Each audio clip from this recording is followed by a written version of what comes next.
તમે જોઈ રહ્યા છો કુંડ છે। આ જગ્યા એ છે કે જ્યાં અર્જુને માછલી વીંધીને દ્રૌપદીના સાથે લગ્ન। તમે જોઈ રહ્યા છો આ જે સ્તંભ છે જ્યાં અર્જુને માછલી વીંધી હતી। બહુ જૂની જગ્યા છે, તમે જોઈ શકો છો।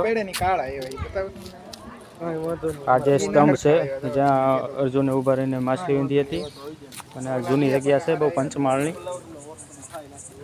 આ જો તે જગ્યા એમનેમ છે, પાણીના કુંડ પણ એમનેમ ભરેલા છે।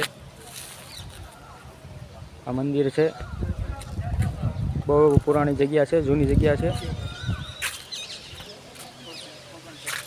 જેવા ભાઈઓ બધા જઈ રહ્યા છે। આ સ્તંભ તમને દેખાડું વ્યવસ્થિત, પંચમહાલની, જ્યાં અર્જુને માછલી વીંધી હતી।